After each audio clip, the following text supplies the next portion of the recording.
Hot అంశాలపై debate news బెంచ్కి స్వాగతం. నరేంద్ర మోడీ ఆంధ్ర పర్యటన పూర్తయింది. వాస్తవానికి 3 సభలు ఒక రోడ్ షో. ఆ రోడ్ షో ఒకవైపు పక్కన పెడితే 3 సభలు ముగిసిపోయింది. ఇక ఆంధ్రాకి సంబంధించినటువంటి పర్యటన పూర్తయినట్టు. నరేంద్ర మోడీ పర్యటన ఇంపాక్ట్ ఎన్డీఏ కూటమిని అధికారంలోకి తీసుకురాబోతోందా? బై బై జగన్ అంటూ ఆయన జగన్ పేరెత్తకుండా bye bye YSR Congress party government అన్నటువంటి పాయింట్ అయితే రైట్ చేశారు. అది ఏ మేరకు ప్రభావితం చూపెట్టబోతోంది?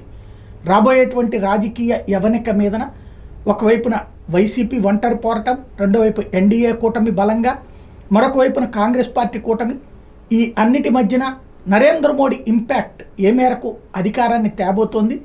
అలాగే ఈ మీటింగుల 2019కి ముందు చంద్రబాబు నాయుడుతో విభేదించిన సందర్భంలో నరేంద్ర మోడీ సభలకి జరిగినటువంటి అవరోధాలు అవన్నీ అధిగమించి ఇప్పుడు సక్సెస్ఫుల్గా నడిచినాయి. అయితే ఆనాటి మాటలు ఈనాటి మాటలు, అప్పుడు చంద్రబాబుని ఇంటికి పంపించాలని ఇప్పుడు జగన్ని ఇంటికి పంపించాలన్నటువంటి పిలుపులో ఉన్నటువంటి తేడాలు ఏమున్నాయి, లేదా అన్ని 2 పిలుపులు ఒకే రూట్లో ఉన్నాయా? ఈ అంశానికి సంబంధించి చర్చలో పాల్గొంటూ ప్రస్తుతం మనతో పాటు ఉన్నారు చందు సాంబశివరావు, వైఎస్ఆర్ కాంగ్రెస్ పార్టీ రాష్ట్ర నాయకులు, అలాగే సింగళూరు శాంతిప్రసాద్ జనసేన సీనియర్ నాయకులు, పెద్దిరెడ్డి రవికిరణ్ భారతీయ జనతా పార్టీ అధికార ప్రతినిధి, నరసింహరావు రాజకీయ విశ్లేషకులు మనతో పాటు లైవ్లో జాయిన్ అవుతున్నారు. ముందుగా నరసింహరావు గారు, అప్పటిది ఇప్పటిది కంపేర్ చేస్తే ఎలా ఉంది? అలాగే మోడీ గారి టూర్ ఇంపాక్ట్ ఎలా ఉంటుంది? మీతో పాటు ప్యానెల్లో ఉన్నటువంటి వివిధ రాజకీయ పార్టీల ప్రతినిధులకు శుభ సాయంత్రం. మనం గతంలో జరిగినటువంటి మన డిబేట్ లోనే అనుకున్నాం, మోడీ గారు ఆంధ్రప్రదేశ్ కి రావటం లేదు, వాళ్ళ ఎన్నికల మేనిఫెస్టో కూడా ఇది బీజేపీకి సంబంధించినటువంటి మేనిఫెస్టో కాదు, ఓన్లీ జనసేన తెలుగుదేశానికి సంబంధించినటువంటి మేనిఫెస్టో మాత్రమే అని మనం అనుకున్నాం.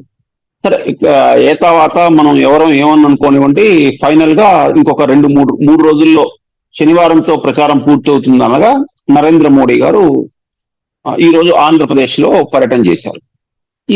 అసలు మనం కేంద్రంలో ఉన్నటువంటి భారతీయ జనతా పార్టీ ప్రాంతీయ పార్టీలకు సంబంధించినటువంటి వ్యవహారం మీద, అది తెలుగుదేశం కానివ్వండి, వైఎస్ఆర్సీపీ కానివ్వండి, బిజు జనతాదళ్ కానివ్వండి, అన్నాడీఎంకే కానివ్వండి, ఏడీఎంకే కానివ్వండి, బీఆర్ఎస్ కానివ్వండి, టీఎంసీ కానివ్వండి, వీటన్నిటితో ఒక్క బీఆర్ఎస్ మినహా, బీఆర్ఎస్ తో కూడా 2009లో అప్పుడు టీఆర్ఎస్ మేము కలిసిపోతున్నాం ఎన్నికల తర్వాత అన్నారు, కానీ వాళ్ళు కలిసి పనిచేయలేనటువంటి సందర్భం అయితే మనకుంది. మిగిలినటువంటి అన్ని ప్రాంతీయ పార్టీలతో ఒక వైఎస్ఆర్సీపీ మినహా ఏదో ఒక సందర్భంలో అవి ఎన్నికల పొత్తు పెట్టుకొని కొంత ప్రయోజనం పొందటము, కొంత విభేదించడం అనేటువంటిది మనం గత 20 సంవత్సరాలుగా చరిత్రలో చూసినటువంటి మనం వాస్తవం అన్నమాట.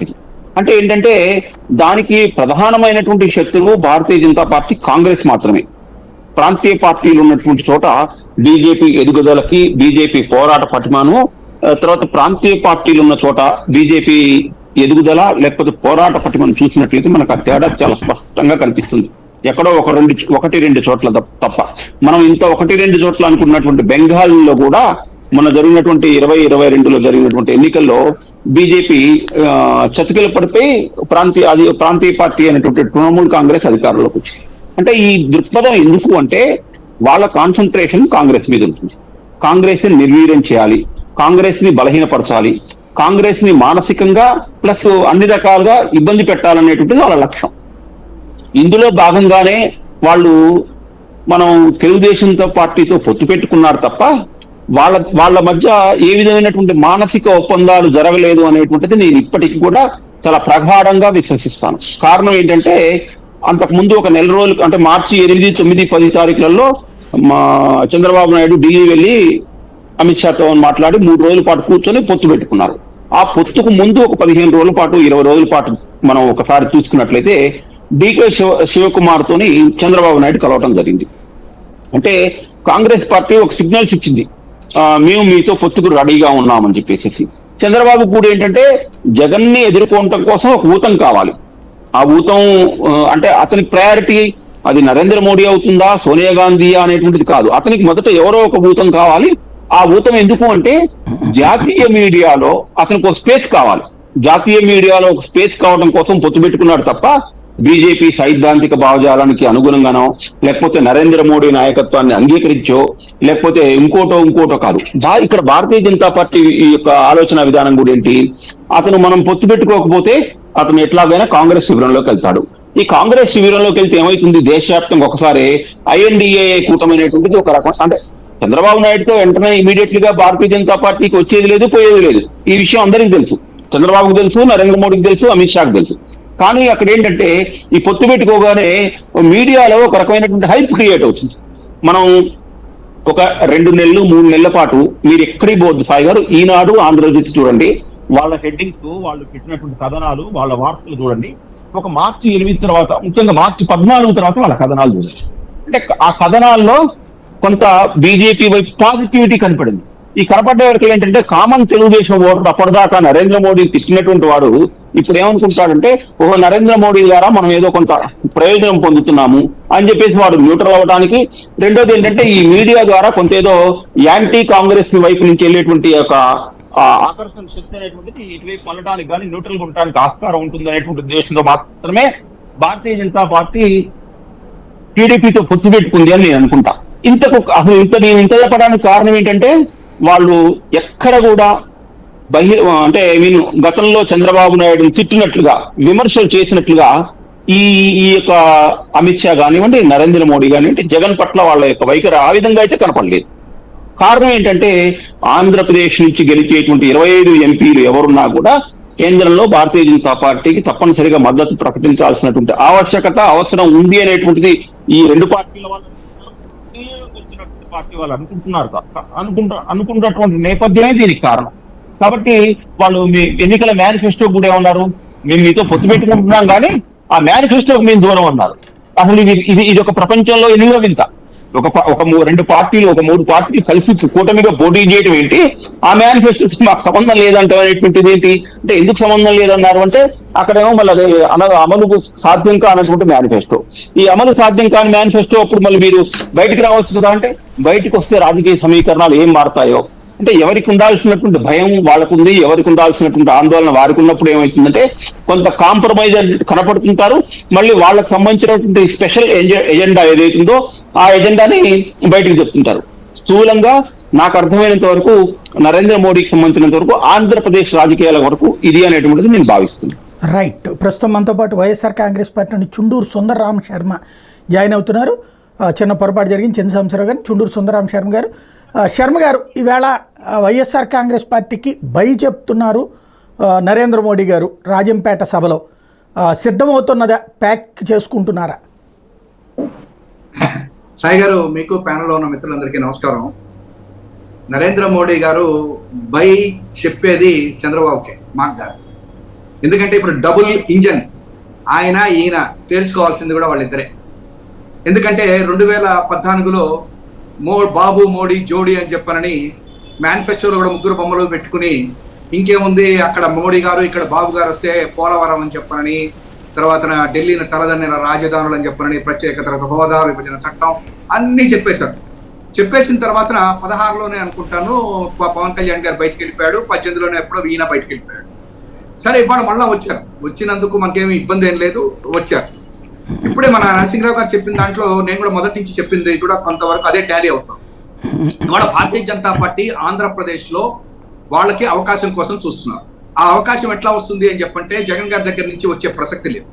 జగన్ డైరెక్ట్ గా మాట్లాడుకుంటే జగన్ గారి ఓటింగ్ కానీ, జగన్ గారి యొక్క ఇది కానీ భారతీయ జనతా పార్టీతో వెళ్ళేటువంటిది కాదు. కాబట్టి ఇక్కడ ఉన్నటువంటి తెలుగుదేశం పార్టీని మింగగలిగితే మాత్రమే భారతీయ జనతా పార్టీకి ఫ్యూచర్ ఉంటుంది. కాబట్టి ఇప్పుడు ఇక్కడ 2 ఇష్యూస్. ఒకటి, ఆయనతోటి కలిసి వెళ్ళటమా లేకపోతే కలవకుండా వెళ్ళటమా. ఇప్పుడు కలిసి వెళ్తున్నారు. అయితే దీంట్లో చంద్రబాబు నాయుడు గారి యొక్క ఇది కూడా ఇందులో ఉన్నది. అదేంటంటే, ఏదో ఇవాళ 0.85% ఉన్నటువంటి చోట, లేకపోతే ఇదేదో ఓట్లు పడిపోయేసేసి, లేకపోతే ఇప్పుడు మోడీ గారు వచ్చేసి 2 మీటింగుల్లో మాట్లాడేసేయంగానే, లేకపోతే నన్ను వాళ్ళతో పొత్తు పెట్టుకోగానే వెంటనే ఏదో సాధించేస్తామని చంద్రబాబు కూడా అనుకోవట్లేదు. కానీ మొన్న 52 రోజులు జైల్లో కూర్చున్న తర్వాత, ఎప్పుడైతే ఆయనకి బెయిల్ కూడా రావడానికి సుప్రీంకోర్టులో డిలే అయిందో, చివరికి రోగాల మీద వాటి మీద బయటకు వచ్చారో, వాళ్ళకి అదేదో అంటారే తత్వం బోధపడింది.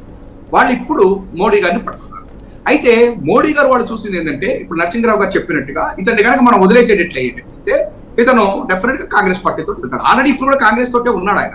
తెలంగాణలో మన రేవంత్ రెడ్డి గారికి డైరెక్ట్ గా అటు ఇటుగా చేశారు, కర్ణాటకలో ఇచ్చేశారు. కాబట్టి తెలంగాణలో కనుక చేసినట్టుగా కనుక ఈ బ్యాచ్ ని కనుక వదిలేసి తెలుగుదేశం వాళ్ళని డెఫినెట్ గా కొంచెం బదనాం చేస్తారు, డెఫినెట్ గా మోడీ గారిని బదనాం చేస్తారు. వీళ్ళేదో అక్కడ కాంగ్రెస్ తో కలవంగానే అక్కడ కాంగ్రెస్ అధికారంలోకి రాదు, లేకపోతే వాళ్ళకి ఒక సీటు పెరగదు, కానీ బదనాం చేస్తారు. ఇక్కడ పత్రికల్లో విపరీతమైనటువంటి ఇది వస్తుంది. వీటి కోసం కౌంటర్ వేసి టైం వేస్ట్ చేసుకునే కంటే కూడా అసలు బాబుని దగ్గర తెచ్చేసుకుంటే అయిపోతుంది కదా అని. అంటే ఇక్కడ రెండు ఉంటాయి, ఒకటి యుద్ధం చేయటం, లేకపోతే లోపల వేసేసుకుని కావలించుకుని అదేదో చేసేసేయటం అయిపోవాలి. అందుకని ఇవాళ చంద్రబాబు గారిని తెచ్చుకోవటం అనేటువంటి జరిగింది. ఇక్కడ రెండు విషయాలను మాట్లాడుతున్నాం. నిన్న నరేంద్ర మోడీ గారు వచ్చిన, మొన్న అమిత్ షా గారు మాట్లాడారు. వాళ్ళల్లో మాట్లాడినటువంటి స్క్రిప్ట్లో ఎక్కడన్నా తేడా ఉంటాం. ఇదే చెప్తున్నారు కదా, ల్యాండ్, స్టాండ్, మద్యం, ఇవే కదా, ఈ మూడే కదా వాళ్ళు చెప్పింది. రెండోది డెవలప్మెంట్ ఎక్కడుంది, డెవలప్మెంట్ ఎక్కడుంది, యువతకి జాబులు వచ్చినాయా. మరి ఇప్పుడు కేంద్ర ప్రభుత్వం ఇన్ని రోజుల పాటు మాకు ఇచ్చింది ఏంటి? ఈజ్ ఆఫ్ డూయింగ్ బిజినెస్ లో మేమే నెంబర్ 1 అంటున్నారు. ఇవాటి రోజున విద్యా వైద్యాలలోనే ఉన్న అన్నింటి స్టేట్లో వాళ్ళు వచ్చి మమ్మల్ని చూసిపోతున్నారు. జగన్ గారి యొక్క నాడు నేడు స్కూల్స్ బ్రహ్మాండంగా ఉన్నాయంటున్నారు. మరి ఆయన అనుకుంటున్నట్టుగా మెడికల్ కాలేజీలు వాళ్ళు ఇక్కడ 17 మెడికల్ కాలేజీలు వస్తే 5 మెడికల్ కాలేజీల్లో ఆల్రెడీ 750 సీట్లు ఆల్రెడీ వచ్చేసినాయి. మరి ఇటువంటి పరిస్థితుల్లో డెవలప్మెంట్ లేదని చెప్పని ఎట్లా అంటారు? సరే, ఇవన్నీ కూడా మాట్లాడటానికి కూడా తప్పదు. ఎన్నికలు, ఎలక్షన్స్ అన్న తర్వాత ఇక్కడికి వచ్చేసేసి వేరేగా మాట్లాడలేరు. కాబట్టి ఆయన మాట్లాడిన దాంట్లో అభివృద్ధి లేదు. అభివృద్ధి లేదంటే ఏం అభివృద్ధి? ఇవాళ రోజున మనం చూస్తున్నాం, షిప్పింగ్ 4 పోర్టులు కడుతున్నాడు, తర్వాత ఉద్దానం డైరెక్ట్ గా వస్తోంది.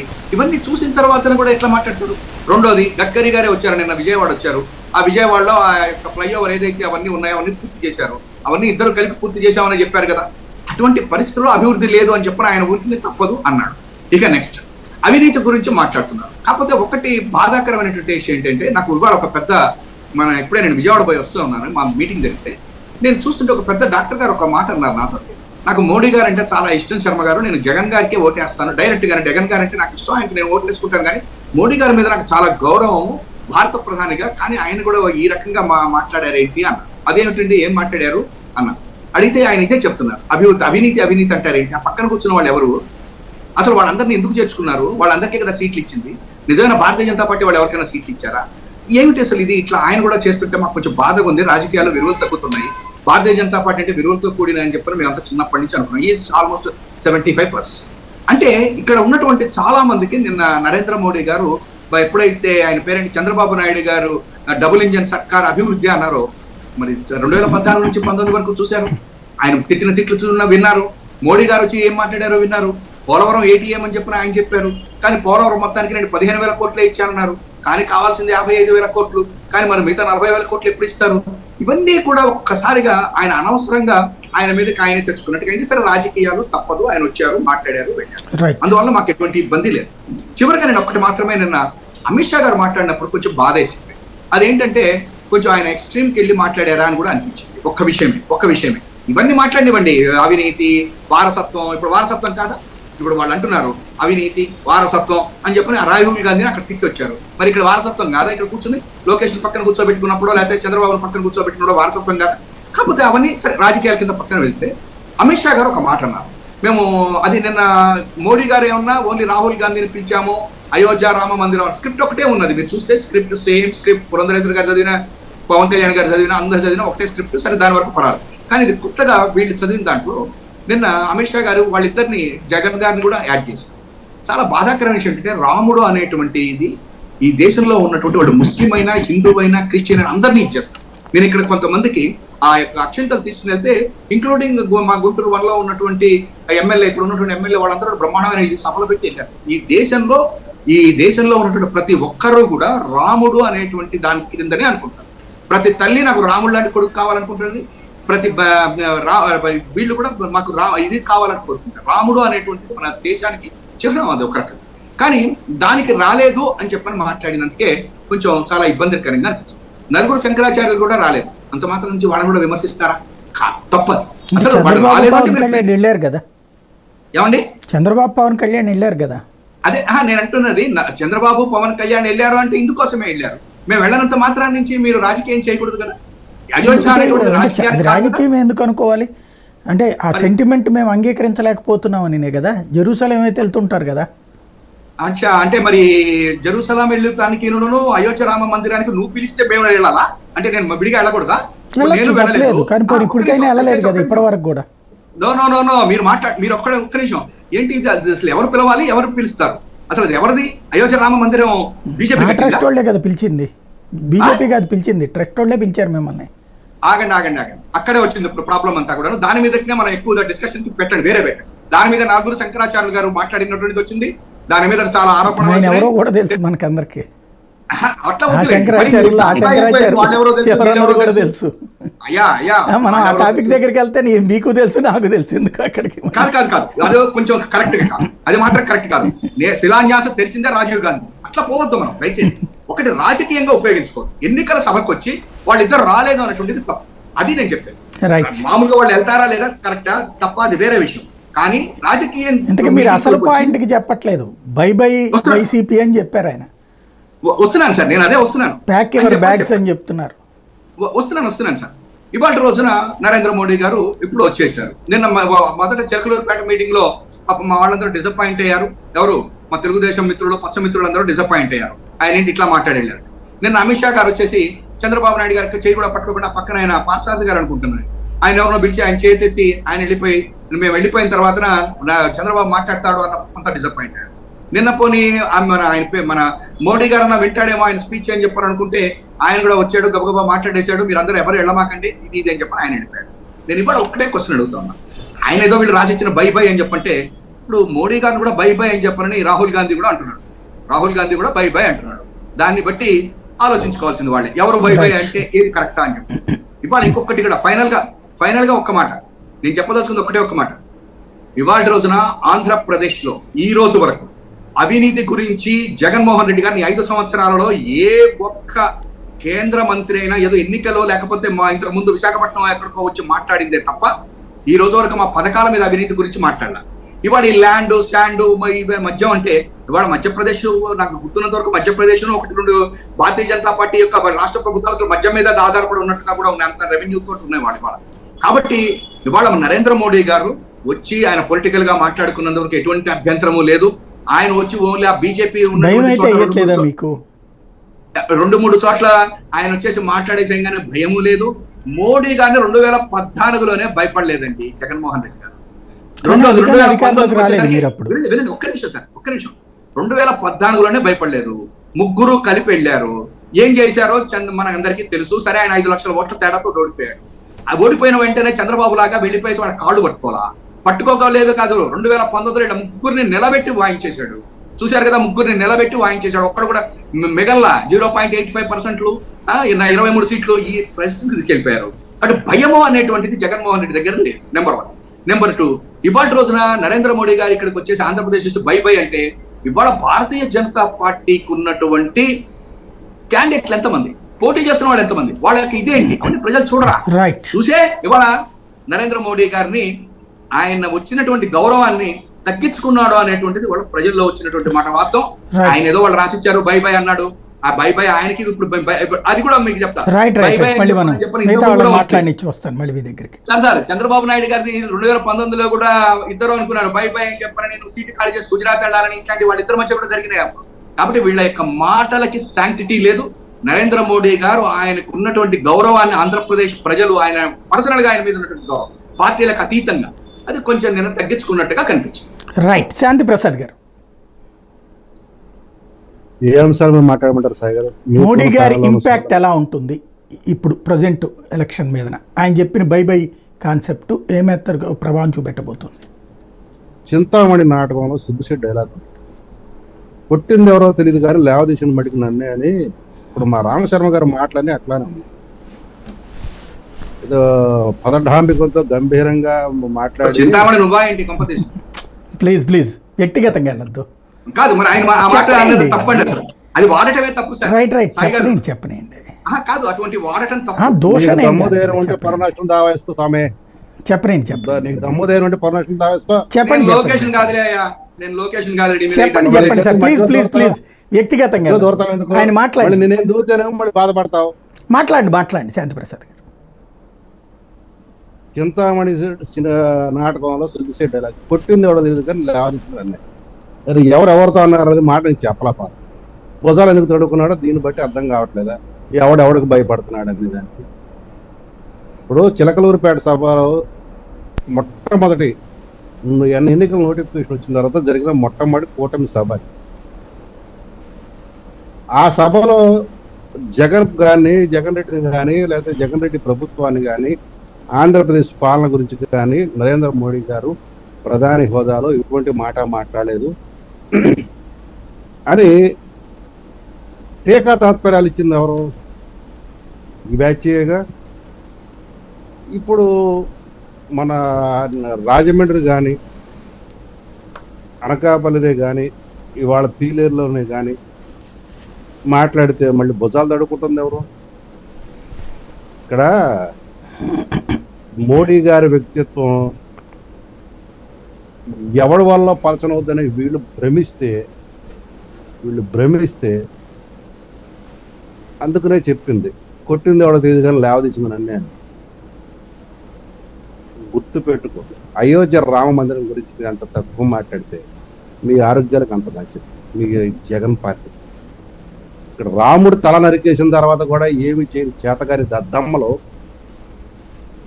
అయోధ్య రామ మందిరం ఎవడు పిలవాలి మమ్మల్ని, మేము ఎందుకు వెళ్ళాలి, ఎవడమ్మా మిమ్మల్ని ఒట్టిటి రమ్మంటే రా, వెళ్తే వెళ్ళండి లేకపోతే మానేయండి, ఎందుకు వెళ్ళాలో మేము చూసుకుంటారు, ఓటర్లు చూసుకుంటారు, జనాలు చూసుకుంటారు.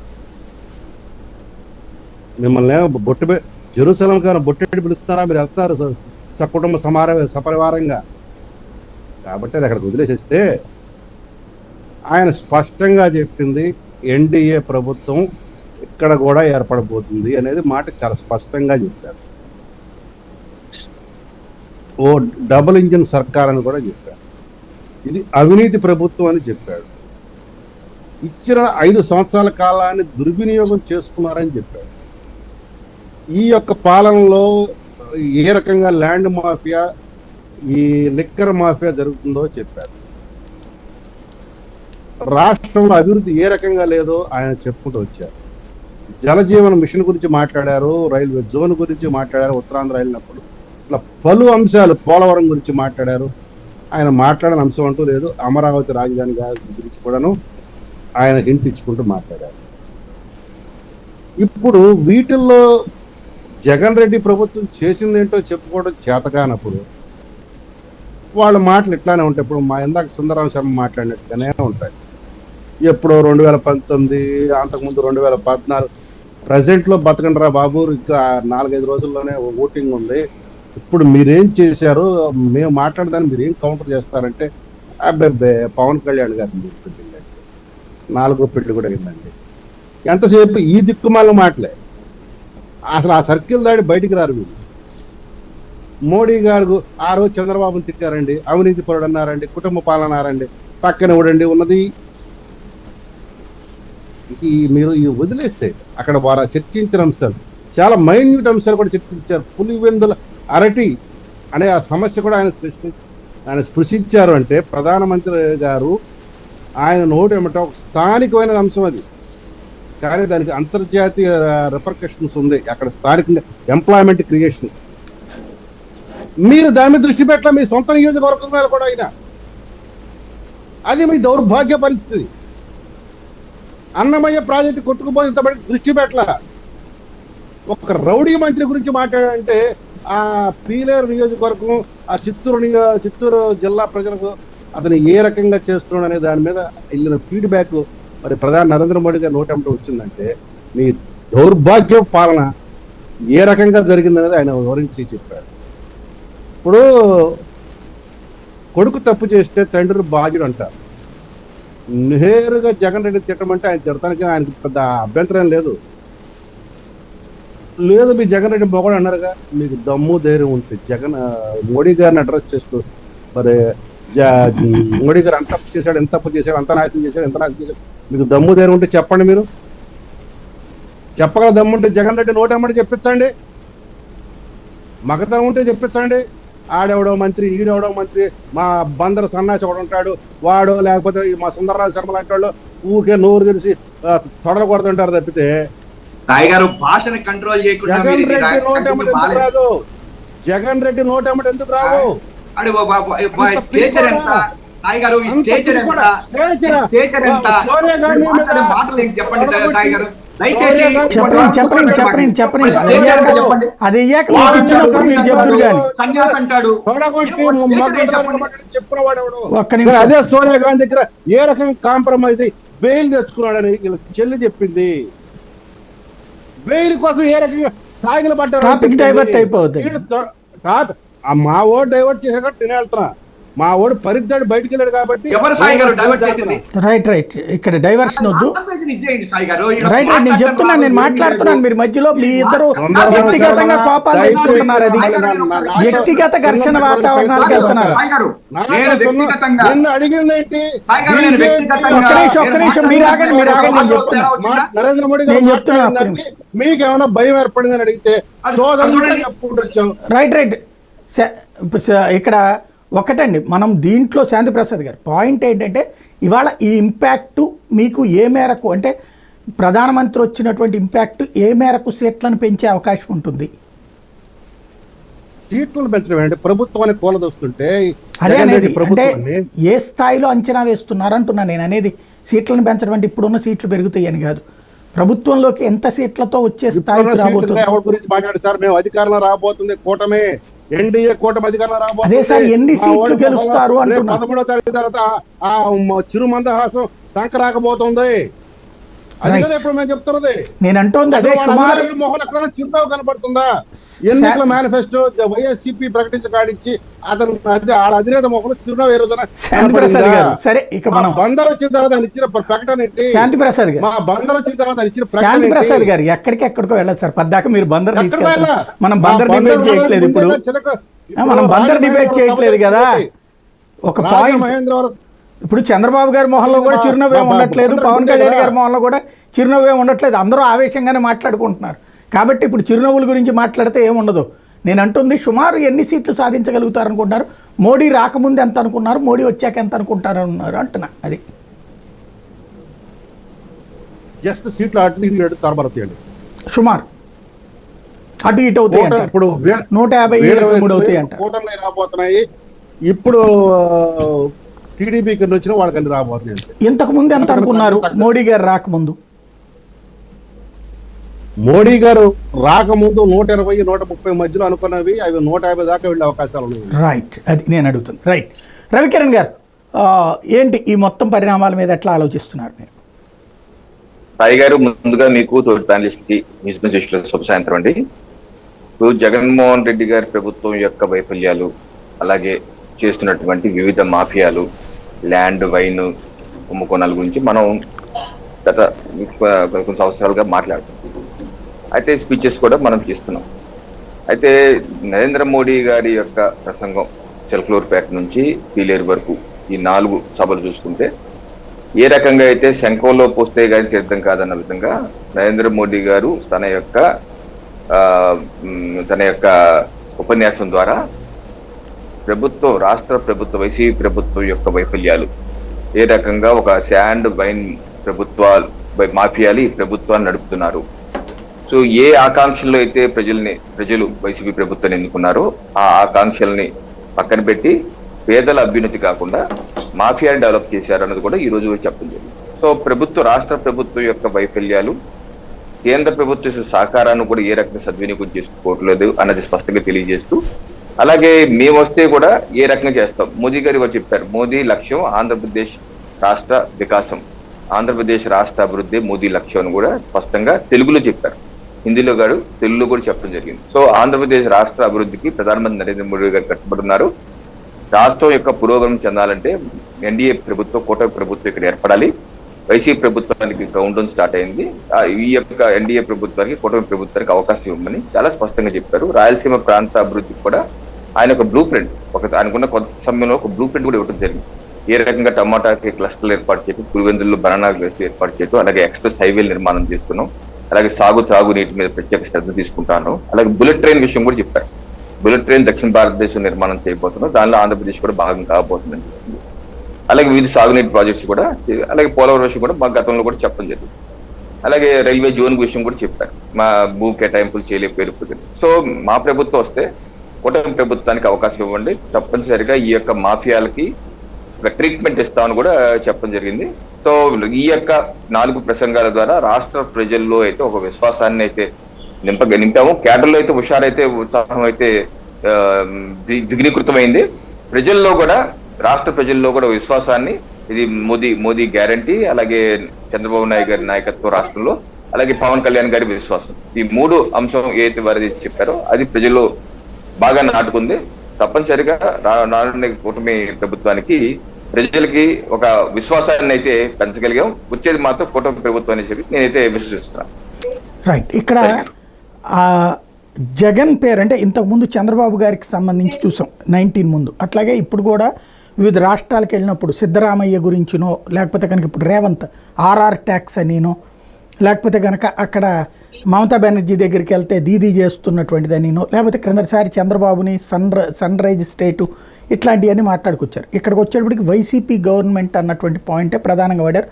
జగన్ పేరే వాడలేదు. ఎందుకని అంటే మీరు చెప్పిన దాంట్లోనే చూసుకుంటే ఒకటి విషయం అర్థమవుతుందంటే, డైరెక్ట్ గా ఎప్పుడు ఒక వ్యక్తి పేరు తీసుకుంటాకి జనరల్ గా ఆయన స్టైల్ ఆఫ్ సంభాషణ ఒక వ్యక్తి పేరు చాలా అరుదుగా తీసుకుంటారు. ఈ రోజు కాంగ్రెస్ పార్టీ మీద తీవ్రంగా విరుచుకుపడ్డారు. ఆయన రాహుల్ గాంధీ మీద విరుచుకుపడ్డారు, శ్యామ్ పెట్రోడే మీద విరుచుకుపడ్డారు, కాంగ్రెస్ పార్టీ విధానం మీద. సరే ఎక్కడన్నా సరే రాహుల్ గాంధీ పేరు చెప్పారా, శ్యామ్ పెట్రోడే పేరు చెప్పారా? అయితే ఆయన చెప్పాల్సిన సంభాషణ అయితే, ఆయన చెప్పాల్సిన భావం అయితే గట్టిగా ప్రజల్లోకి వెళ్ళిపోయింది. సో ఆయన వారి స్టైల్ ఆఫ్ ప్రసంగం అదే అనమాట. కానీ బాబు పేరు అయితే వాడారు ఇంతకు ముందు. మీరే అన్నారు కదా సన్ రైజ్ అంటే సన్ రైజ్ అని అన్నారు కదా, బాబు పేరు వాడారు. అప్పుడు బాబు సీనియారిటీ గురించి మాట్లాడారు. బాబు గారు సన్ రైజ్ స్టేట్ చేశారు. చాలా అరుదు. అదే నేను అన్నది. ఇప్పుడు కూడా అక్కడ రేవంత్ రెడ్డి ఆర్ఆర్ ట్యాక్స్ లాంటివి ఆర్ఆర్ ట్యాక్స్ అనే పాయింట్ మాట్లాడుకొచ్చారు. అలాగే అక్కడికి వెళ్తే దీదీ అంటారు కానీ అది కూడా చాలా తక్కువగా వాడతారు. జనరల్ గా ఏంటంటే ప్రధానమంత్రి నరేంద్ర మోడీ గారి యొక్క స్టైల్ ఆఫ్ ప్రసంగంలో ఎక్కడ ప్రతిపక్ష నాయకుల యొక్క పేరు ఎక్కడ ప్రత్యక్షంగా రాదు. రాహుల్ గాంధీ అనే పేరు అసలు ఎన్నిసార్లు వచ్చిండితో లెక్క పెట్టాలి. ఈ 10 ఏళ్ళలో, ప్రధానమంత్రి అయిన 10 ఏళ్ళు రాహుల్ గాంధీ పేరు ఎప్పుడన్నా చెప్పారంటే నాకు అసలు డౌట్. అసలు చెప్పినట్టు గుర్తుండదు. యువరాజు ఏదో అంటారు అంతేగాని. అలాగే సోనియా గాంధీ గారి పేరు కూడా తీసుకో. జనరల్ గా ఏంటంటే ఆయన స్టైల్ ఆఫ్ స్పీచ్ అలా ఉంటది. ఒక రకంగా మంచిది కూడా. ఇప్పుడు వ్యక్తిగత దాడులు అవసరం లేదండి. వ్యక్తిగత దాడులు చేయాల్సిన అవసరం ఏంది? మనకి పార్టీల పరంగా సిద్ధాంతాలకు విరుద్ధమైన పార్టీలు మనమైనా పొలం కట్టి తగ్గదామని శత్రువులు అండి, ప్రత్యర్థులు మాత్రమే, శత్రువులు అయితే కాదు కదా. సో విధాన పరంగా కాంగ్రెస్ పార్టీ యొక్క విధానం అంతవరకే ఎవరైనా పరిమితం అవడానికి ప్రధానమంత్రి నరేంద్ర మోడీ గారు ఇష్టపడతారు. కానీ అంతకన్నా ఎక్కువ దాటిన సందర్భాలు అయితే చాలా అరుదుగా ఉంటాయి. ప్రధానమైనటువంటి అంశం ఏంటంటే 2014 అప్పుడు కొన్ని హామీలు ఇచ్చున్నారు. ప్రత్యేక హోదా, తర్వాత ఏదైతే వెనుకబడిన ప్రాంతాల ప్యాకేజీ, ఇట్లాంటి ఇష్యూస్ అన్నీ నడిచినాయి. 2019కి వచ్చేటప్పటికి అవి ఇవ్వలేదంటూ 18 అప్పటి నుంచి మీతో విభేదించడం ఇదంతా నడిచింది. ఇప్పుడు మీ ఇద్దరు కలిశారు, బాగానే ఉంది. ఆనాడు ఆగిపోయినటువంటి అంశాలకు సంబంధించి ఏదైనా పోనీ స్టేట్కి మేము రేపు పొద్దున ట్యాక్స్ ఎగ్జంప్షన్ ఇస్తామనినో, లేకపోతే ఇంకోటి కూడా, అంటే ఇవన్నీ ప్రభుత్వం ఇది బాగాలేదు కాబట్టి మాకు ఓటేయండి, మేము వస్తే వికసిత చేస్తాం, ఈ రోడ్లు వేస్తాం, ఇవి చెప్తున్నారు. ఏదైతే విభజనకు సంబంధించినటువంటి కీలకమైనది పోలవరం చెప్తున్నారు, ఓకే, అది నడుస్తూ ఉంటుంది. మెయిన్ పాయింట్ హోదాకి బదులుగా ఇచ్చే ప్యాకేజీను, లేకపోతే ట్యాక్స్ ఎగ్జంప్షన్స్ స్టేట్కి సెంట్రల్ నేరుగా ఇచ్చేటటువంటిది విభజన చట్టం ప్రకారం కాకుండా, లేదా విభజన చట్టం ప్రకారమైనా ఇచ్చేది, లేదా అమరావతికి సంబంధించి ఇంత నిధులు ఇస్తామన్నో ఇట్లాంటి హామీ ఏది ఎందుకని రాలేదు? సార్ ఇప్పుడు ప్రత్యేక హోదా గురించి మన డిబేట్లో అనేకమైన డిబేట్లు దాన్ని చేస్తాం. ప్రత్యేక హోదాకి బదులుగా ప్రత్యేక ప్యాకేజీ అని ఆ రోజు అసెంబ్లీలో తీర్మానం చేశాం, పంపించాం. కేంద్ర కేబినెట్ ఆమోదించింది, ఫైనాన్స్ ఆమోదించింది, అక్కడి నుంచి డబ్బులు కూడా విడుదలయ్యాయి. అలాగే మీకు కూడా చూపిస్తాను.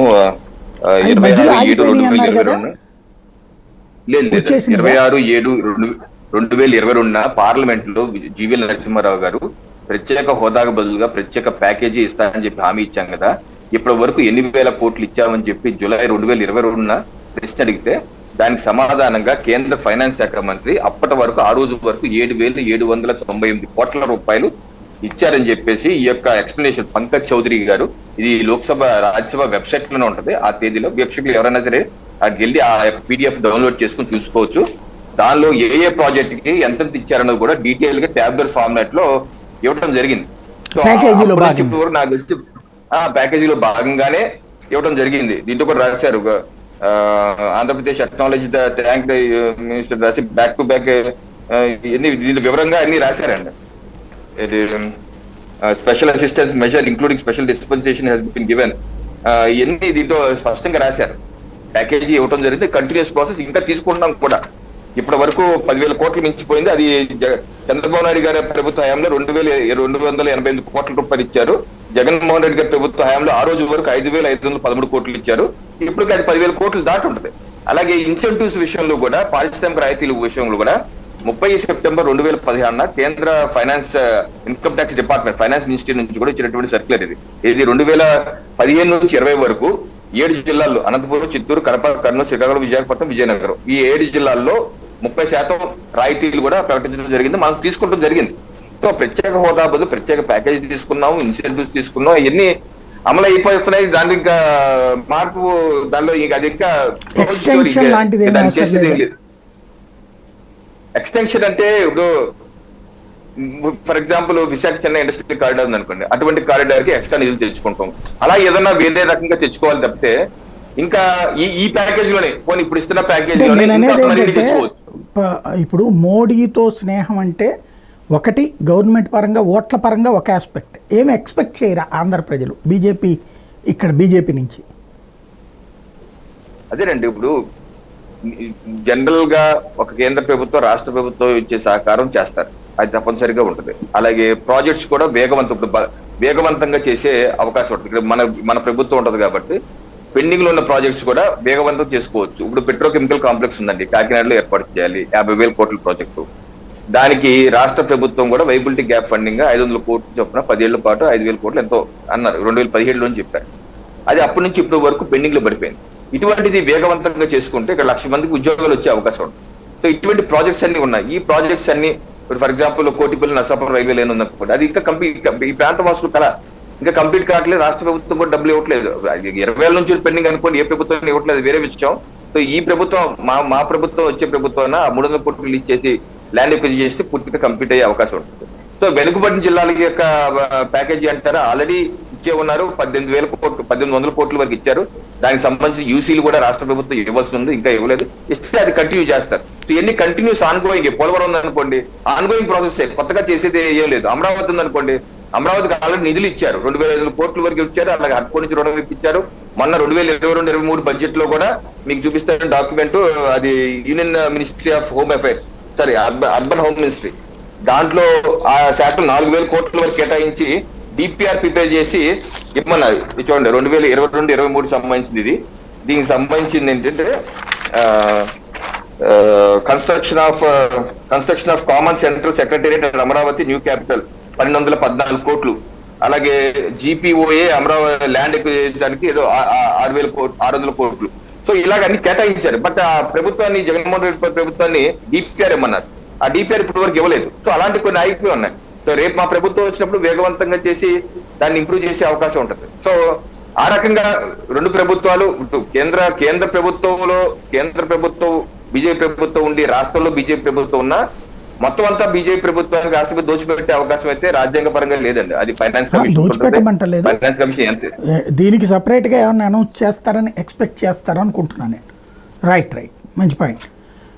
నరసింహరావు గారు, ఇవాళ అమరావతి లాంటి అంశం అన్నటువంటిది, అంటే 3 రాజధానుల గురించి విమర్శించారు, అమరావతి రాజధాని అన్నటువంటిది అంగీకరించినట్లేనా?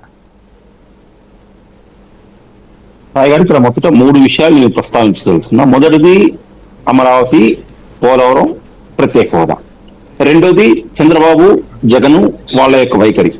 మూడోది ఇందాక మీరు ఏమన్నారంటే, అంటే నా వైపు నుంచి నా సమాధానం, ఇప్పుడు మనం మమతా బెనర్జీని, చంద్రబాబు, జగను, సిద్ధరామయ్య, రేవంత్ రెడ్డి, ఇవి ఒక్కటే నిమిషంలో ఈ 5 కూడా నేను కంప్లీట్ చేసేటువంటి ప్రయత్నం చేస్తాను.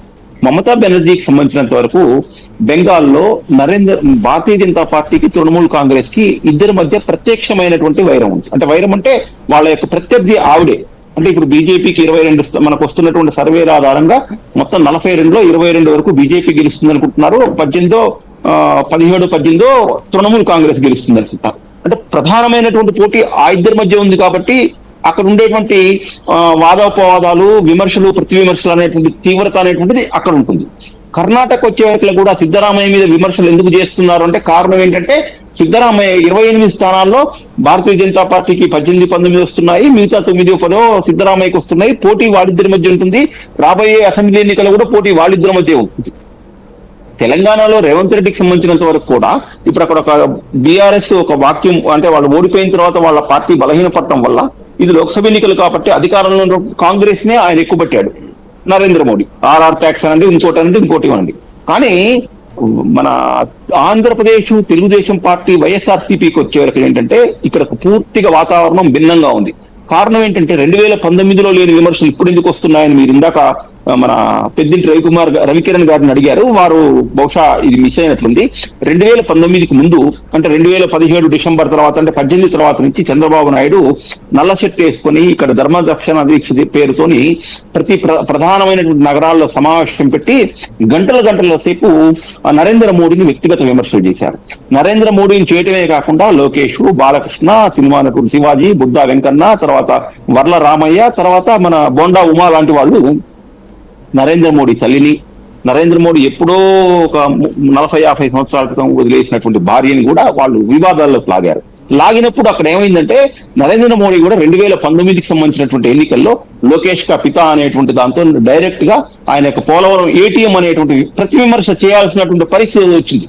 చేయకపోయినట్లయితే అక్కడ బీజేపీ క్యాడర్ కి, తెలుగుదేశం పార్టీ క్యాడర్ కి ఆ ఇద్దరికి మధ్య పచ్చగడ్డి వేస్తే బగ్గుమనేటువంటి వాతావరణంలో వాళ్ళని ఎంకరేజ్ చేసేటువంటి విమర్శలు అక్కడ ఆ సందర్భంలో చేయాల్సి వచ్చింది.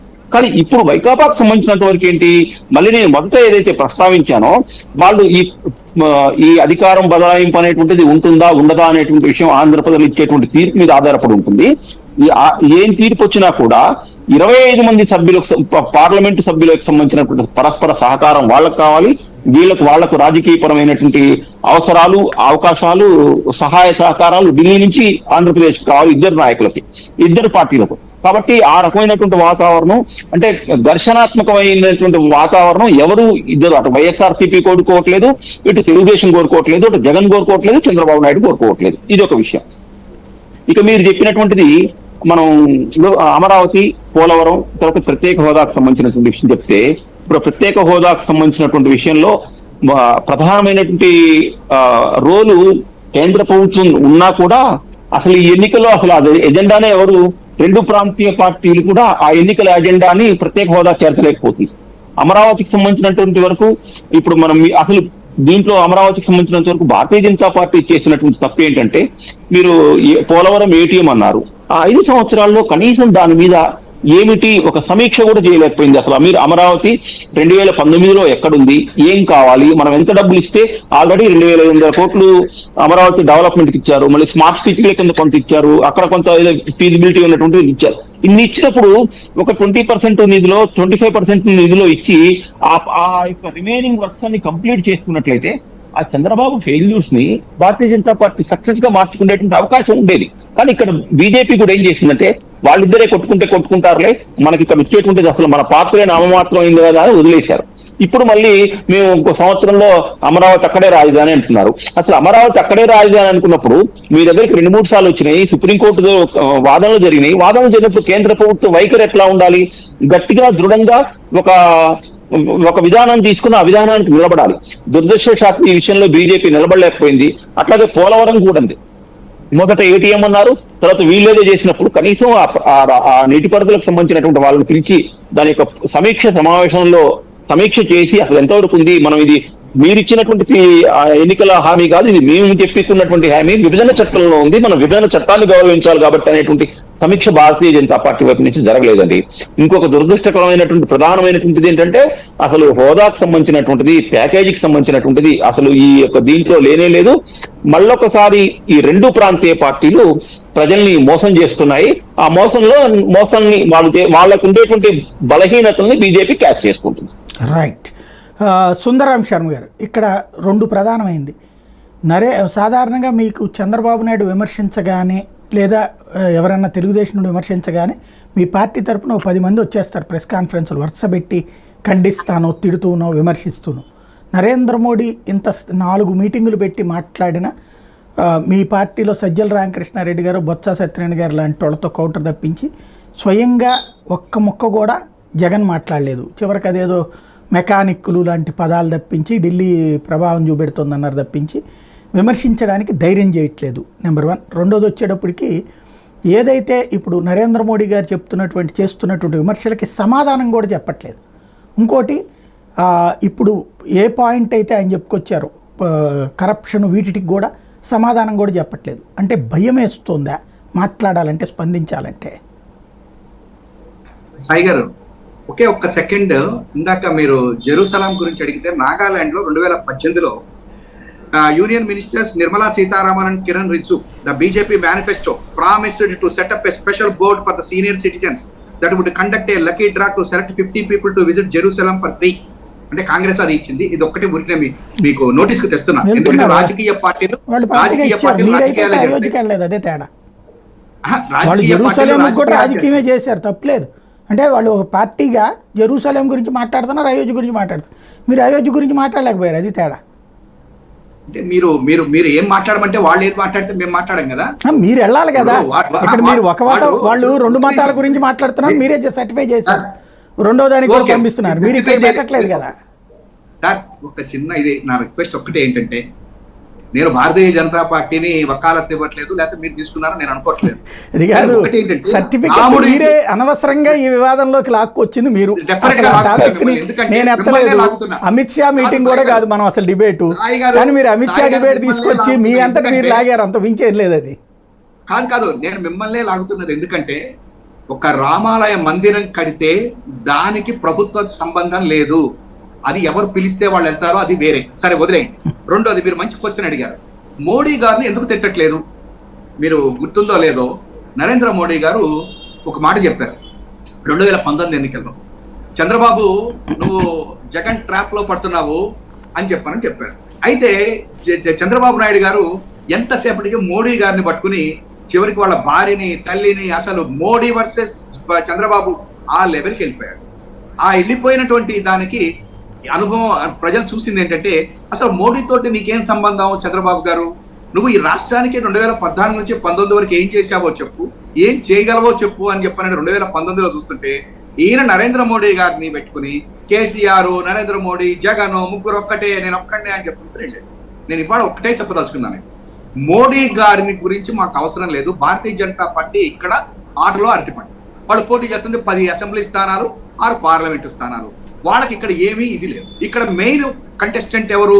చంద్రబాబు నాయుడు. చంద్రబాబు నాయుడు ఈ రాష్ట్రానికి ఏం చేశాడు? జగన్మోహన్ రెడ్డి గారు 5 సంవత్సరాల్లో ఏం చేశాడు? చంద్రబాబు గారు 14 సంవత్సరాల్లో ఏం చేశాడు? ఇప్పుడు 58 నెలల్లో జగన్ గారు ఏం చేశారనేదే మేము ప్రజల దగ్గరికి తీసుకెళ్లాల్సినటువంటి అవసరం నెంబర్ 1. నెంబర్ 2, ఇవాళ మోడీ గారు వచ్చేసేసి ఆయన రాజకీయ మీటింగ్ అన్నా మాట్లాడాడు, కానీ జగన్మోహన్ రెడ్డి గారు అట్లా మాట్లాడటానికి కూడా రెడీగా లేడు. ఎందుకు అంటే ఇవాళ రోజున ఇసుక మాఫియా లేకపోతే కరప్షన్ ఇన్ని మాట్లాడినటువంటి నరేంద్ర మోడీ గారు కొన్ని ఏదైనా ఎంక్వైరీ చేశాడా? లేకపోతే ఏమైనా మా మీద విచారణ సంస్థలను పంపించాడా అంటే ఏమీ లేదు. ప్రభుత్వం మీద ఏమీ పంపించలా. ఈజ్ ఆఫ్ డూయింగ్ బిజినెస్ దగ్గర నుంచి ప్రతి దాంట్లోనూ మేమే ఫస్ట్ అని చెప్పాడు. ఇంకొకటి, ఆ కరోనా సమయంలో వాలంటీర్స్ వ్యవస్థ బ్రహ్మాండంగా ఉంది అని చెప్పని అప్రిషియేట్ చేశాడు మా జగన్ గారిని. ఇంకొకటి, చంద్రబాబు లాంటి వాళ్ళు గారు మాట్లాడేటువంటి వాళ్ళలో ఏ ముఖ్యమంత్రికి జరగనంతటి ఇంటర్వ్యూస్ మరి జగన్మోహన్ రెడ్డి గారికి వచ్చినాయి. మాకు రాష్ట్రం కావాలి, జగన్మోహన్ రెడ్డి గారికి రాష్ట్రం ముఖ్యం. ఆ రాష్ట్రానికి కావాల్సినటువంటి వాటిలో ఆ రోజు మోడీ గారు చేశాడు. ఇవాళ ఆయన వచ్చి ఇక్కడ ఏదో 2 మాటలు మాట్లాడేశాడు, కరప్షన్ అని అదేనేదని. అంత మాత్రం నుంచి ఆయన తేలిగ్గా తీసుకుంటే అయిపోలే. ఎందుకంటే ఆయన భారతదేశానికి ముఖ్య ప్రధానమంత్రి, రెస్పెక్ట్ ఉంటుంది. కానీ ఈ రాష్ట్రంలో బీజేపీ ఎంత చెప్పండి. అటువంటి పార్టీని తీసుకుని మేము ఎందుకు చేయాలి? రెండోది, మీరు కరప్షన్ గురించి మాట్లాడుతున్నారు.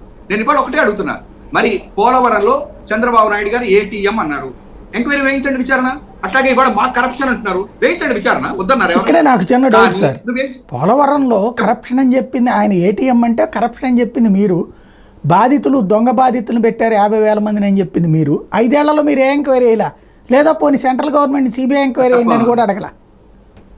సార్ మీరు కొంచెం డిబేట్ ఇది చూడండి. నేను అదే చెప్పాను మీకు. నేను ఇవాళ రోజున ఆయన ఏటీఎం అని విచారణ వేయాల, దానికి నేనేం అడగాల్సింది మీరు కదా. మమ్మల్ని అంటున్నది కూడా అదేనంటున్నా. ఇంకొకటి, మేము విచారణ వేయకూడదండి. Polavaram project national project. మనం వాళ్ళు పనిచేస్తుంది 55,000 చెప్తే మీరు 800 డిస్కౌంట్ ఇచ్చి అదే కట్టమన్నారు. పోనీ లేదయ్యా ఆయన ఇప్పుడు ఏమన్నారు 16,000 కోట్ల రూపాయలతో అవ్వాల్సిందని 55,000 కోట్లు ఎలక్షన్ కోసం 25,000 కోట్లు తినడానికి చంద్రబాబు నాయుడు చేశాడని ఆ రోజున ఆరోపించారు జగన్మోహన్ రెడ్డి గారు. మరి మీరు ఇప్పుడు ఏం చేశారు? 800 డిస్కౌంట్ ఇచ్చారు అంతే. ఇప్పుడు వినండి మీరే చెప్తున్నారు. ఆ రోజున చంద్రబాబు నాయుడు గారు ఆ మాట అంటే మేమేమన్నాం, అదే తినడానికి అని చెప్పుకున్నాం. దాన్ని కొంచెం బలపరుస్తూ నరేంద్ర మోడీ గారు కూడా వచ్చి ఏటీఎం అన్నారు. మీరేం తగ్గించలేదు కదా, డిస్కౌంట్ ఇచ్చారు అంతే 800 కోట్లు. వినండి అవునండి 55,000 కోట్లు రాష్ట్రానికి వస్తుంటే ఎందుకు వద్దనాలి ఇప్పుడు మేము? అదే మరి ఆయన కూడా అందుకే తెచ్చుకోవాలనుకుంది, చంద్రబాబు గారు కూడా అట్లాగే తెచ్చుకోవాలనుకున్నారు. ఒక్క నిమిషం అండి. ఇంకోటి రాష్ట్రానికి రావది కాంట్రాక్టర్కి వెళ్తాయి, కాంట్రాక్టర్ నుంచి మన ఇంటికి వస్తాయి. సార్ మీరు అటు ఇటు మాట్లాడితే నేనేమి మాట్లాడలేదు. అటు ఇటు మాట్లాడడానికి డిబేట్ అంటే ఎటో ఒకవైపు మాట్లాడడానికి కాదు. వినండి సార్, దయచేసి డిబేట్ అంటే ఏంటో నేను నేర్చుకుని అంటాను. ఇప్పుడు కాదు నేను అడిగేది, మీరు అంటున్నది ఏంటి? ఆ రోజున చంద్రబాబు గారు 55,000 అంటే 25,000 కోట్ల రూపాయలు తినటానికి అన్నారు మీరు. అవును, నేనేమంటున్నాను అన్నాము, నేను చెప్తున్నా అన్నాము.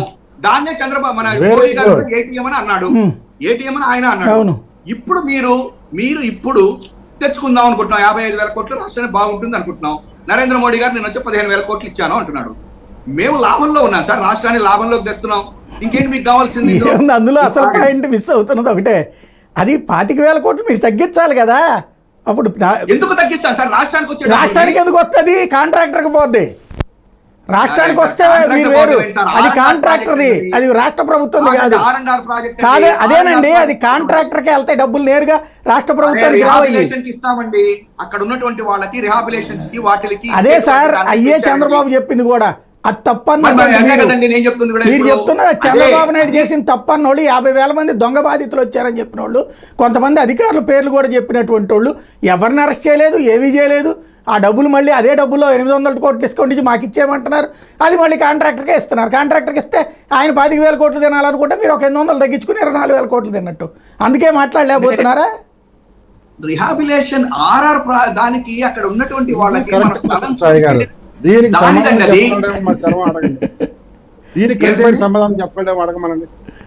సాయి గారు మీరు కాంట్రాక్టర్ కి ఇచ్చేటువంటి దాన్ని రిహాబిలేషన్ దీనికి కలుపుతున్నారు, అది తప్పు. చంద్రబాబు గారు అడిగింది ఏంటంటే కాంట్రాక్టర్ చూస్తాడు సార్, రిహాబిలిటేషన్ తో సహా మొత్తం కాంట్రాక్ట్. నాకు తెలియదు సార్, నాకు తెలియదు. చెప్పిన తర్వాత కాంట్రాక్టర్ చూసుకుంటాడు 55,000 కోట్లు అనేది నాకు తెలియదు సార్. ఒకవేళ మీరు కరెక్ట్ అయితే రావచ్చు సార్, నేను మాట్లాడలేదు. ఎందుకంటే ఆ డబ్బులు వెళ్ళేది ప్రజలకే వెళ్తుంది త్రూ కాంట్రాక్టర్ ద్వారా సార్. కాదు సార్, ప్రజలకి వెళ్తాయి. హైవేలు రోడ్లు వేస్తారు సార్, డైరెక్ట్ గా ప్రభుత్వం తీసుకొచ్చి డబ్బులు లేదు. ఆ ఏరియా NH కాంట్రాక్టర్ ఎవడుంటాడో ఆడికి కడతాడు ఆ డబ్బులు, అది కామన్ థింగ్. ఇదైనా సార్ ఇక నేను మీలాంటి పెద్దలతోటి అంత కాంట్రాక్టర్ అక్కడ దాకా వెళ్ళదులేండి. ఎందుకంటే కాదు అది రిహాబిలేషన్. అదే సార్, ఆ రిహాబిలిటేషన్ చేస్తానంటే చంద్రబాబు తప్పు చేసామన్నోళ్ళు మీరు మళ్ళీ అదే 800 కదా డిస్కౌంట్ ఇచ్చిందని అడిగా నేను. ఇది జగన్ ఇచ్చిన డబ్బులు మీకు ఇచ్చిన డబ్బులు అని చెప్పుకోవాలని ఆ దుస్థితి లేకుండా పోయేందుకు ఏడుస్తారు. లాస్ట్ కంక్లూడ్ చేస్తున్నాను, ఒక్క నిమిషం. ఒక్కటి ఏంటంటేనండి, ఇవాళ రోజున వీళ్ళ ముగ్గురు కలిసి వస్తున్నందుకు, లేకపోతే ఇవాళ వచ్చేసేసి నరేంద్ర మోడీ గారు వచ్చేసేసినంత మాత్రాన్ని నుంచే ఇప్పుడు వీళ్ళిద్దరికి వస్తుందని చెప్పంటే, ఆ తెలుగు సినిమా ఒకటిలో దాంట్లో ఒకటి ఉంది, బ్రహ్మానందం లేచి నుంచుని ఆ విలన్ మీద వాళ్ళ మీద ఎగురుతుంటాడు. లాస్ట్ కు నువ్వేట్రా కొట్టేది అని చెప్పారంటే కాదు వెనకాల ఉన్నాడని చూపించినట్టుందండి వీళ్ళకి. అంటే నేనేమని చెప్తున్నానంటే, సినిమాలు ఆ మాటలు లేకపోతే మోడీ గారు రాగానే ఇక్కడ ఏదో లేచిపోటాలు ఇవన్నీ వద్దండి. వాళ్ళ ఒక్కటి మాత్రం నిజం, వాళ్ళ జగన్ గారు చేసిన 50,000 అభివృద్ధి ఉదాహరణ తీసుకొచ్చింది నేనే చెప్తున్నాను. వద్దనేది మీరే. మేమేనయ్యా బాబు, మేమేనయ్యా, నువ్వు ఏమి లేవనే చెప్తున్నా నేను.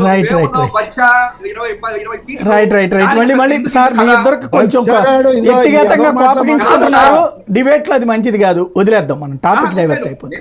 నేను గబుక్కర్ అన్నాను బచ్చా అని, అది కాదు. ఇప్పుడు నేను అనేది వాళ్ళ పార్టీ చిన్న ఏముంది సార్, 20 సీట్ల మళ్ళీ టాపిక్ డైవర్ట్ కావద్దు. 20 సీట్ల పోటీ చేసే party.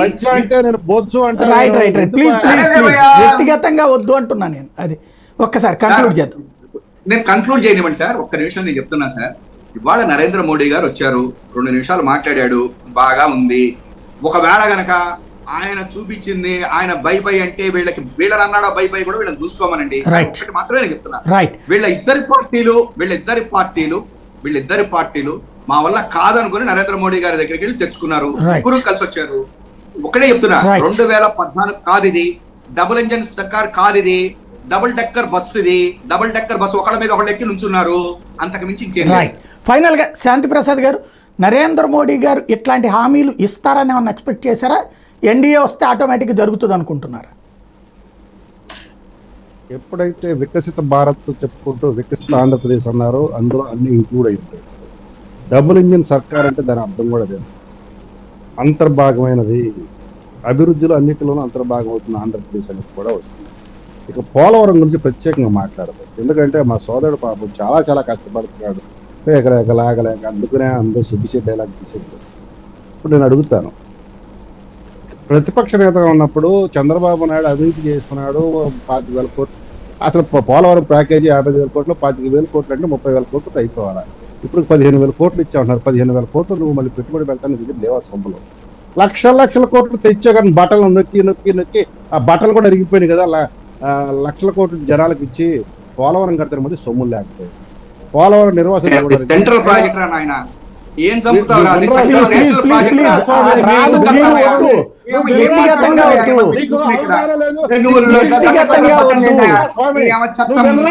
Please please please please సంస్కారయుతంగా మాట్లాడుకుందాం, సంస్కారయుతంగా మాట్లాడుకుందాం, సంస్కారయుతంగా రాదు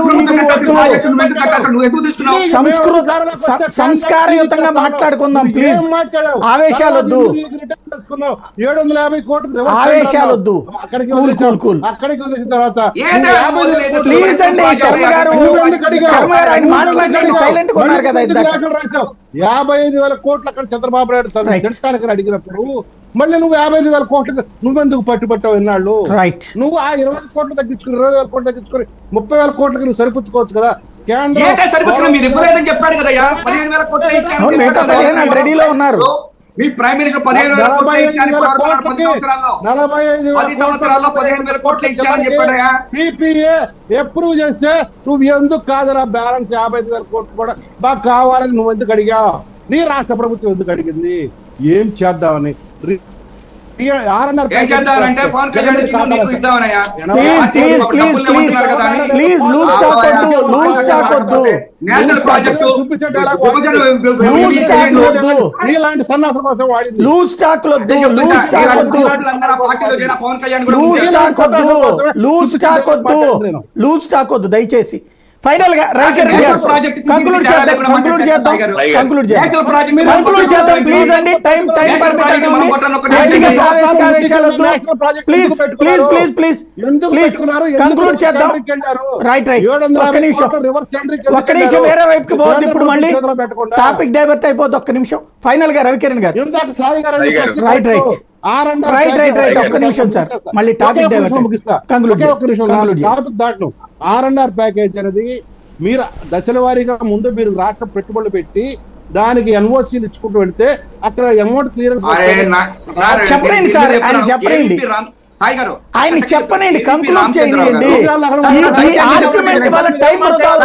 ప్రయోజనం లేదు, పోలవరం డబ్బులు ఆపిందని చెప్పి ఆయన కంక్లూడ్ చేయండి. శర్మ గారు ఆయన కంక్లూడ్ చేయండి, ఆయన్ని కంక్లూడ్ చేయండి సార్. శాంతి ప్రసాద్ గారి కంక్లూడ్ కానివ్వండి. ఇప్పుడు మీరు R&R ప్యాకేజ్ అడుగుతున్నారు. మీరు పోలవరాన్ని ఆనాడు చంద్రబాబు నాయుడు తప్పు చేశాడు, 1వ దశ 2వ దశ ఎత్తు చేస్తూ, మరి మీరెందుకు దానికి కన్ఫర్మ్ అయ్యారు? పోలవరం దశను పూర్తి దశను ఒకేసారి మీరు ఎందుకన్నా మీరు కూడా 1వ దశ 2వ దశ అన్నారు. కాబట్టి R&R ప్యాకేజ్ అయినా ఏ ప్యాకేజ్ అయినా మీరు అన్నట్లుగానే కాంట్రాక్టర్ ద్వారానే అటు డబ్బులు వెళుతాయి తప్పితే అది కూడా ఎప్పుడు లెక్కలు కరెక్ట్ గా ఉండి ఆ నిర్వాసితులు కానీ ఆ యొక్క బాధితులు కానీ లిస్టు ఫైనలైజ్ అయ్యి వచ్చిన తర్వాత మరి 50,000 మంది అధికంగా ఇద్దరు చేరారినప్పుడు మీ నుంచి ఎంక్వైరీ ఏమైనా జరిపి సంబంధిత అధికారులు సంబంధిత దొంగ బాధితుల్ని మీరేమైనా రికార్డు తయారు చేశారా? 5 సంవత్సరాల బట్టి చేయాలి. కాబట్టి మీరు అడగదు, మీరు అడిగింది 55,000 కోట్లు ఇప్పటికీ మీరు అడుగుతున్నారు అంటే పోలవరము అందులో ఆ డబ్బులు ఎక్కడా కూడా తప్పు అడగలేదు. దానికి యాక్చువల్ ప్రాజెక్ట్ కాస్ట్నే అక్కడ అడగడం జరిగింది. ఆనాడు చంద్రబాబు ప్రభుత్వం, ఈరోజు జగన్ రెడ్డి ప్రభుత్వం అదే అడుగుతూ దొరుకుతుంది అనేది వాస్తవం. రైట్, అవునంటారా కాదంటారా? రైట్ రైట్ మళ్ళీ కంక్లూడింగ్ లో ఆయన దగ్గరికి వెళ్ళి ఫైనల్ గా రవికిరణ్ గారు. సాయి గారు, ఈ పోలవరం మీద మనం అనేక చర్చలు చేశాము. చెప్పేది ఏంటంటే ఇది జాతీయ ప్రాజెక్ట్ గా ప్రకటించక నరేంద్ర మోడీ గారి ప్రభుత్వం ప్రమాణ స్వీకారం చేసిన వెంటనే ఏదైతే ముంపు మండలాలు పోలవరానికి ఇబ్బంది అవుతుంది, ముంపు మండలాలు గనక ఏపీలో కలవకపోతే అని చెప్పేసి ముందు ఆర్డినెన్స్ ఇచ్చి ముంపు మండలాలు కలిపి ఫస్ట్ క్యాబినెట్ లోనే ఆర్డినెన్స్ ఇచ్చారు. అది ఒక నిబద్ధత. నెక్స్ట్ ఒక జనరల్ గా జాతీయ హోదా ఉన్న ప్రాజెక్ట్ కి 60-40 రేషియోలో 60% కేంద్రం ఇస్తే 40 రాష్ట్రం ఇస్తుంది. కానీ అలా కాకుండా దీనిలో 100% కేంద్ర ప్రభుత్వం పెట్టుకుంటా అన్నారు. సో ఇది సెకండ్ ముందడుగు అనమాట మోడీ గారికి. సో ఆ రకంగా పోలవరం ప్రాజెక్టు ముందుకు తీసుకెళ్తున్నారు. అయితే చంద్రబాబు నాయుడు గారి ప్రభుత్వంలో ఫస్ట్ లో కొంత డిలే అయింది, తర్వాత స్టార్ట్ చేశారు, ముందుకెళ్ళారు. అలాగే పోలవరం ప్రాజెక్ట్ అథారిటీ ఏర్పాటు చేశారు. అగ్రిమెంట్ ఏంటంటే ఇంప్లిమెంటేషన్ ఏజెన్సీ రాష్ట్ర ప్రభుత్వం ఇంప్లిమెంట్ చేయాలి, డబ్బు ఖర్చు పెట్టాలి, అది రీఇంబర్స్ చేయాలి కేంద్ర ప్రభుత్వానికి బిల్స్ అని సబ్మిట్ చేస్తారు, వాళ్ళు అక్కడ పోలవరం ప్రాజెక్ట్ అథారిటీ ఇంప్రూవ్ చేసి ఇస్తారు.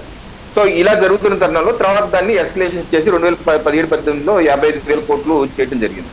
అయితే ఆ సందర్భంలో ఏదైతే జగన్మోహన్ రెడ్డి గారు చంద్రబాబు నాయుడు అవినీతి చక్రవర్తి అని చెప్పి ఈ పుస్తకం వేశారు. ఈ పుస్తకంలోనే పోలవరం గురించి ఆయన మాట్లాడుతూ దీనిలో పేజ్ నెంబర్ 22లోనే 25,000 కోట్లు అవకతవకలు ఏదైతే లేని నిర్వాసితులు ఉన్నట్టుగా మొత్తం రికార్డులన్నీ మార్చేసి 25,000 కోట్లు ఇచ్చేస్తున్నారని చెప్పేసి ఆ పుస్తకం రాసి ఈ పుస్తకాన్ని మొత్తాన్ని కేంద్ర ప్రభుత్వంలో ఉన్న పెద్దలందరికీ ఇచ్చారు. జగన్మోహన్ రెడ్డి గారు, అప్పుడు చూడండి రాజ్నాథ్ సింగ్ గారు, అప్పుడు హోంమంత్రి, అందరికీ ఇవ్వడం జరిగింది. అదే జనరల్ గా మనం ఏమనుకుంటామంటే ఈ ప్రభుత్వం రాగానే ఆ 25,000 కోట్లు ఏది అవకతవకలు చేశారంటారో అవన్నీ రివైజ్ చేస్తారని చెప్పి అనుకున్నాం. అది ఈ ప్రభుత్వం వచ్చాక ఆ పని చేయలేదు, మరి రివర్స్ టెండరింగ్ అన్నారు. ఇందాక విశ్లేషకులు గారు చెప్పిన దానికి సమాధానం ఏంటంటే కేంద్ర ప్రభుత్వం పర్యవేక్షణ చేయకపోవటం కాదండి, రాష్ట్ర ప్రభుత్వం ఇంప్లిమెంటేషన్ ఏజెన్సీ. ఈ ప్రభుత్వం జగన్మోహన్ రెడ్డి ప్రభుత్వం వచ్చాక రివర్స్ టెండరింగ్ చేస్తామంటే కేంద్ర ప్రభుత్వం పోలవరం ప్రాజెక్ట్ అథారిటీ కూడా చేయొద్దన్నారు. మీరు చేయొద్దండి, ఇప్పటికే డిలే అవుతుంది, మీరు అది డిలే చేస్తే కొంత టైం పట్టేస్తే 6 నెలలు పట్టచ్చు, సంవత్సరం పట్టచ్చు, డ్యామేజ్ జరిగిపోతే అయిందేదో అయిపోయింది, ముందుకెళ్ళిపోయింది, రివర్స్ టెండరింగ్ వద్దన్నారు. 1-2 సార్లు చెప్పి అయినా సరే ఈ ప్రభుత్వం వినలేదు, రివర్స్ టెండరింగ్కి వెళ్ళారు. కొన్ని రివర్స్ టెండరింగ్కి వెళ్ళి ఒక నిపుణుల కమిటీ కూడా వేశారు. ఇప్పుడు 25 జూలై 2019 ఈ నిపుణులు రాష్ట్ర ప్రభుత్వం నియమించిన నిపుణుల కమిటీ దీనిలో 3,128 కోట్ల రూపాయలు అవకతవకలు దోచేశారు కాంట్రాక్టర్లు అని ఈ నిపుణుల కమిటీ నివేదిక ఇచ్చి వీళ్ళందరి దగ్గర డబ్బులు కక్కిస్తా ఉన్నారు రాష్ట్ర ప్రభుత్వం. కానీ ఇప్పటి వరకు ఆ డబ్బులు కక్కించలేదు. కొన్ని రివర్స్ టెండరింగ్ వల్ల ఉపయోగం అయిందంటే ఏదో 300 కోట్లు అన్నారు, ఆ తర్వాత 6 నెలల తర్వాత మళ్ళీ 6 నెలల తర్వాత మళ్ళీ రీటెండరింగ్ అన్నారు, మళ్ళీ అది పెరిగిపోయింది, 700 కోట్లు పెరిగిపోయింది. అది సో పెద్దగా ఉపయోగం లేదు. కానీ జరిగిన డ్యామేజ్ ఏంటంటే పనులు సంవత్సరం పాటు ఆగిపోవడం వల్ల 2020లో మళ్ళీ వరదలు వచ్చేసి అప్పర్ కాపర్ డ్యామ్ లో కన్నాలు ఉన్నాయి, అది వచ్చేసి డయాఫ్రమ్ వాల్ని, నదీ గర్భంలో డయాఫ్రమ్ వాల్ని తన్నేసింది. అలాగే మళ్ళీ 2022లో వచ్చేసింది వరదలు, దీనివల్ల డయాఫ్రమ్ వాల్ పాడైపోయింది. సో ఇప్పుడు సమస్య ఆ టెక్నికల్ ఇష్యూ సాల్వ్ చేయాలి, అదో పెద్ద సమస్య ఉంది. అయితే నిర్వాసితుల విషయంలో లెక్క తేలవలసి ఉంది. ఇదే విషయాన్ని విజయసాయి రెడ్డి గారు కూడా పార్లమెంట్ లో అడిగినప్పుడు కేంద్ర మంత్రి గారు స్పష్టంగా చెప్పారు. ఇప్పుడు 31/7/2023 ఈ విషయాన్ని అడిగితే కేంద్ర ప్రభుత్వం ఏం చెప్పిందంటే we have sought for a socio economic survey, మొత్తం additional information complaints from state government and same prime socio economic survey చేసి ఆ రిపోర్ట్ అంతా ఇమ్మన్నాము, పదే అడిగాము. However state government has not provided requested document complaint in spite of repeated reminders. So ఈ సమస్యలు తీరాలంటే సోషల్ ఎకనామిక్ సర్వే చేస్తే ఆ నివేదిక ఆధారంగా చేయవలసిన అవసరం ఉంది, అది పెండింగ్ ఉంది, అదొక సమస్య. రెండో సమస్య ఏంటంటే ఆర్ఆర్ ప్యాకేజ్ గురించి జగన్మోహన్ రెడ్డి గారు తన పాదయాత్రలో తన తండ్రి గారు ఏదైతే 2004లో భూసేకరణ చేశారో ఎకరానికి 1,50,000 ఇచ్చారు, నేను అధికారంలోకి వస్తే ఇంకో 3.5 లక్షలు మీకు ఇస్తాను, మా నాన్నగారు సేకరించిన భూమికి 1,50,000 అంటే తక్కువైంది కాబట్టి 3.5 లక్షలు ఇస్తానని వారు హామీ ఇచ్చారు.